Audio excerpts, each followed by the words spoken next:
Spot admission 2026 সমৰ্থ portal ইতিমধ্যে ৰিঅ'পেন হৈ গৈছে। হেল্ল' এভৰিয়ান, এই ভিডিঅ'টোত সকলোকে স্বাগতম জনাইছোঁ। যিবোৰ পুৰণা ষ্টুডেণ্ট এণ্ড নিউ ষ্টুডেণ্ট সকলোকে বিনম্ৰ অনুৰোধ যে কথাখিনি ভালদৰে শুনিবা। স্পট এডমিশ্যন ৰিগাৰ্ডিং কিছুমান কথা, যিবোৰ কুৱেশ্যনে ষ্টুডেণ্টৰ মাজত চিন্তাৰ ভাৱ আনিছে।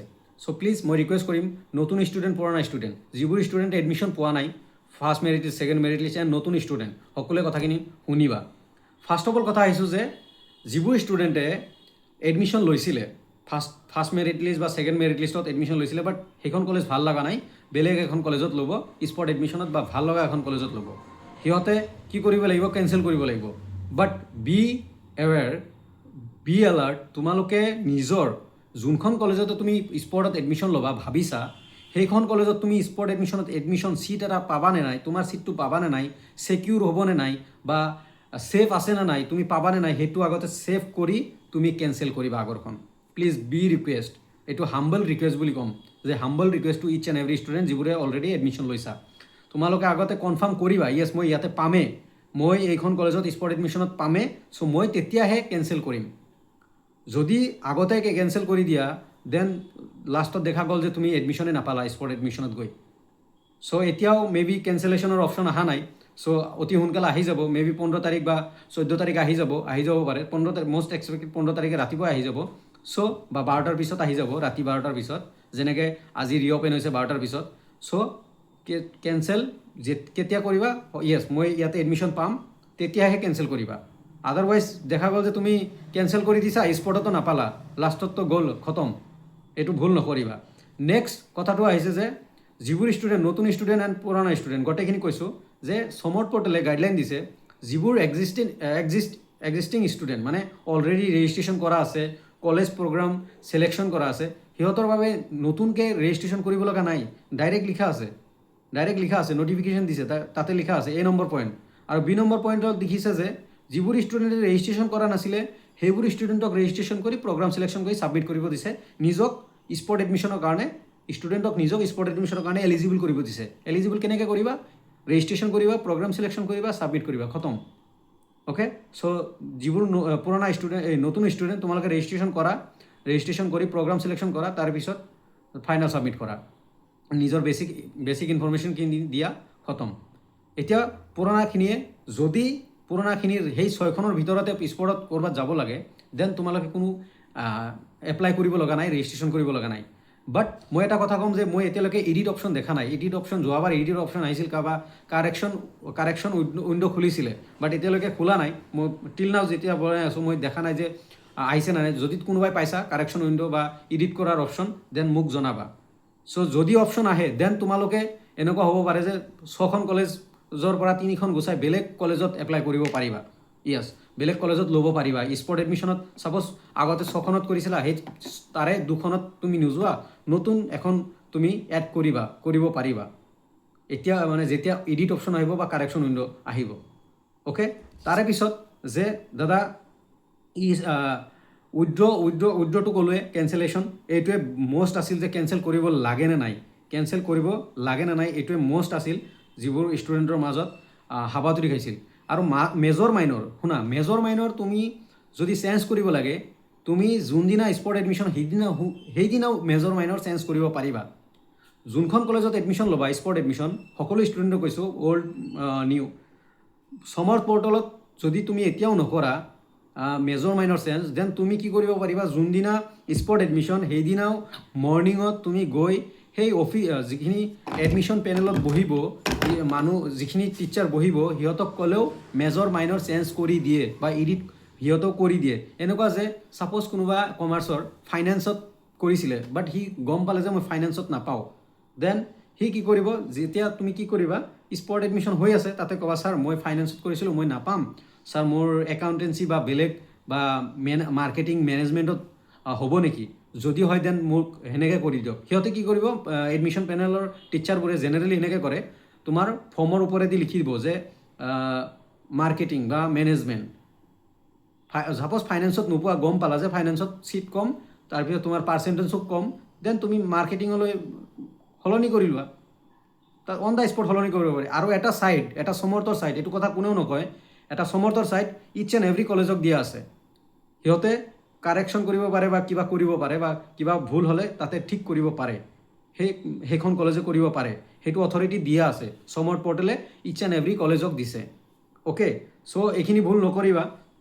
আৰু এগেইন কোনোবাই কৈছে যে দাদা স্পৰ্ট এডমিশ্যনৰ কাৰণে এক্সট্ৰাকৈ অনলাইন কৰিব লাগে নেকি? নাই, এক্সট্ৰাকৈ অনলাইন কৰিব নালাগে। যিবোৰ ষ্টুডেণ্টে কৰাই নাছিলে, ৰেজিষ্ট্ৰেশ্যন কৰাই নাছিলে, সিহঁতে ৰেজিষ্ট্ৰেশ্যন কৰিব লাগিব। যিবোৰ ষ্টুডেণ্টে ৰেজিষ্ট্ৰেশ্যন কৰা আছে, ৰেজিষ্ট্ৰেশ্যন নাম্বাৰটো তোমাৰ আছেই, তুমি লগ ইন কৰি যদি কিবা এডিট কৰিব লাগে দেন এডিট কৰিব পাৰিবা। আৰু এডিট এতিয়ালৈকে কাৰেকশ্যন উইণ্ড' বা এডিট অপশ্যন অহা নাই। অ'কে, মই যিমান দূৰলৈকে যেতিয়ালৈকে ভিডিঅ' বনাই আছোঁ তেতিয়ালৈকে অহা নাই। আৰু কোনোবাই সুধিছে কাৰেকশ্যন উইণ্ড' খুলিব পাৰে নেকি? যোৱাবাৰ খুলিছিলে, কাৰেকশ্যন উইণ্ড' যোৱাবাৰ খুলিছিলে, এবাৰো খুলিব পাৰে। অ'কে, এডমিশ্যনৰ মেজৰ চেঞ্জ মইতো ক'লোৱে, মেজৰ চেঞ্জ তোমালোকে অন দ্য স্পট যেতিয়া এডমিশ্যন ল'বা তেতিয়া কৰি দিবা।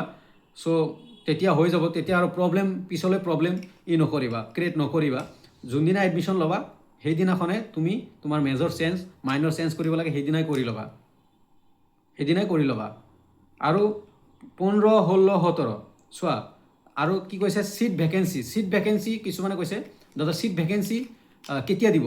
শুনা, কিছুমান কলেজে কি কৰে, আজি 13 তাৰিখ, কাইলৈ ৰাতিপুৱা বা ইভিনিংলৈকে, 14 তাৰিখে ইভিনিং বা ৰাতিলৈকে কি কৰিব, নিজৰ ৱেবছাইটত যোনখন কলেজত তুমি এডমিশ্যন ল'ব মন সেইখন কলেজৰ ৱেবছাইট চেক কৰি থাকিবা।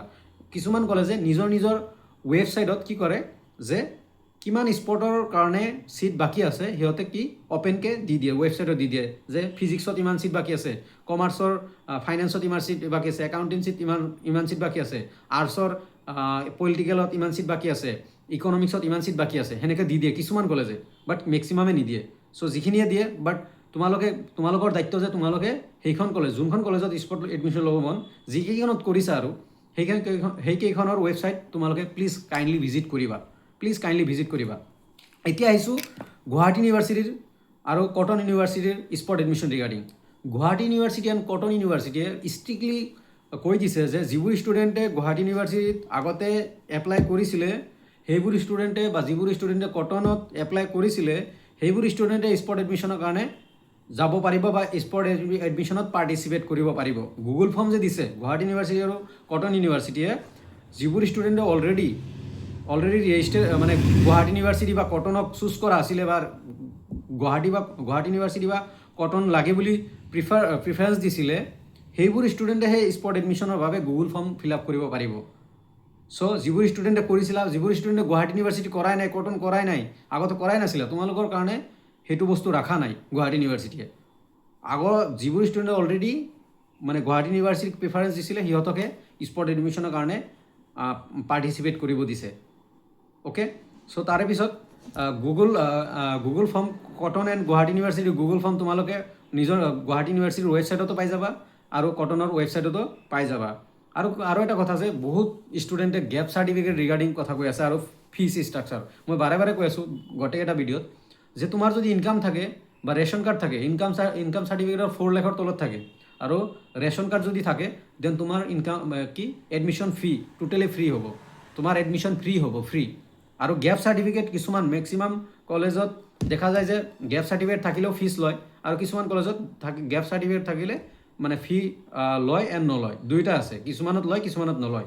চ' গেপ মানে কি, কোনোবাই 12ৰ পিছত 1 বছৰ বা 2 বছৰ গেপ দিছে, অ'কে, কোচিঙৰ কাৰণে বা কিবা কাৰণে গেপ দিছে, আৰু সিহঁতে ক'ৰ পৰা গেপ চাৰ্টিফিকেট বনাব লাগে, নটাৰীৰ পৰা কোৰ্টৰ নটাৰীৰ পৰা গেপ চাৰ্টিফিকেট বনাব লাগে।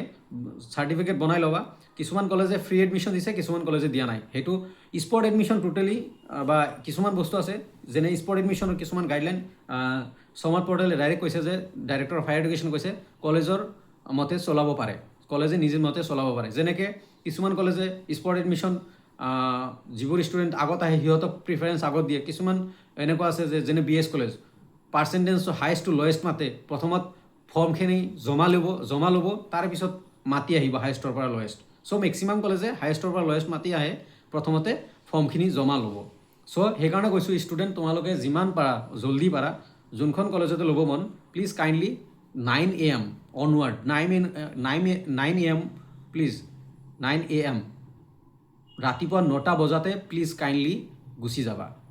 প্লিজ কাইণ্ডলি গুচি যাবা আৰু এনেকুৱা কথা নহয় যে তোমালোকে এডমিশ্যন নোপোৱা মেক্সিমাম ষ্টুডেণ্ট এনেকুৱা ভাবি আছে দাদা আমি স্পৰ্টত এডমিশ্যন নাপামেই নেকি মেক্সিমামে পাই যাবা মেক্সিমামে পাবা আৰু এতিয়াও যদি নোপোৱা 15, 16, 17 যদিও নোপোৱা দেন তোমালোকৰ এগেইন এটা অপৰচুনিটি আছে যেতিয়া চি ইউ টিৰ কাৰণে কি আছে চিট ভেকেঞ্চি মানে চিট ভেকেণ্ট কৰি ৰখা আছে বা চিট কি ৰিজাৰ্ভ কৰা একচুৱেলি মোৰ চেণ্টেন্সটো ভুল হৈছে ৰিজাৰ্ভ কৰি ৰখা হৈছে চি ইউ টিৰ কাৰণে ৰিজাৰ্ভ কৰি ৰখা হৈছে আৰু যদি চি ইউ টি ষ্টুডেণ্ট মেক্সিমামে কি কৰিব চেণ্ট্ৰেল ইউনিভাৰ্চিটিত গুচি যাব বাহিৰত গুচি যাব চ' অসম গভৰ্ণমেণ্টৰ আণ্ডাৰত কলেজ এণ্ড ইউনিভাৰ্চিটিত কি কৰিব বহুত চিট বাকী ৰৈ যাব চ' তেতিয়া 29, 30 এণ্ড 31 জুলাইত তোমালোকে এডমিশ্যন ল'বা চি ইউ টিৰ থ্ৰুদি কিছুমান এডমিশ্যন ল'ব বাট মেক্সিমাম অলমষ্ট ক'ব পাৰা যে মেক্সিমাম ষ্টুডেণ্টে নলয় বাহিৰত গুচি যাব যিবোৰ ষ্টুডেণ্টে চি ইউ টি দিয়ে টাৰ্গেটে কৰে যে মই বাহিৰত গুচি যাম বা চেণ্ট্ৰেল ইউনিভাৰ্চিটিত গুচি যাম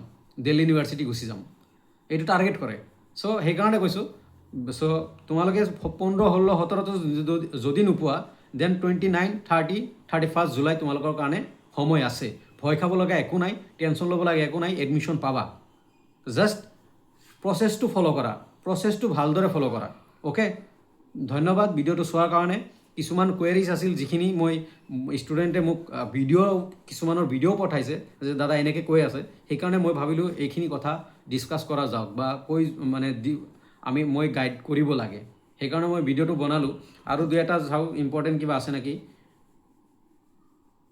পুৰণা ষ্টুডেণ্ট এডিট হ'ব নেকি বা তাৰপিছত কাৰেকশ্যন হ'ব নেকি যদি হয় মই নিশ্চয় জনাম ভিডিঅ' বনাই দিম টেনশ্যন ল'ব নালাগে ফাৰ্ষ্ট এণ্ড ছেকেণ্ড মেৰিট লিষ্টত নাপালোঁ চ' স্পৰ্টৰ কাৰণে কি অনলাইন এপ্লাই কৰিব লাগে এগেইন ছেম কুৱেশ্যন কোনোবাই লেটেষ্ট কৰিছে কমেণ্ট যে ফাৰ্ষ্ট আৰু ছেকেণ্ড মেৰিট লিষ্টত পোৱা নাই অনলাইন কৰিব লাগে নালাগে যদি মানে অলৰেডি এপ্লাই কৰা আছে যোনখন এতিয়া তুমি কলেজ টাৰ্গেট কৰা কোনখন কলেজত যাবা থেংক ইউ এভৰিৱান ভিডিঅ'টো চোৱাৰ কাৰণে প্লিজ ভিডিঅ'টো পাৰিলে লাইক কমেণ্ট শ্বেয়াৰ কৰিবা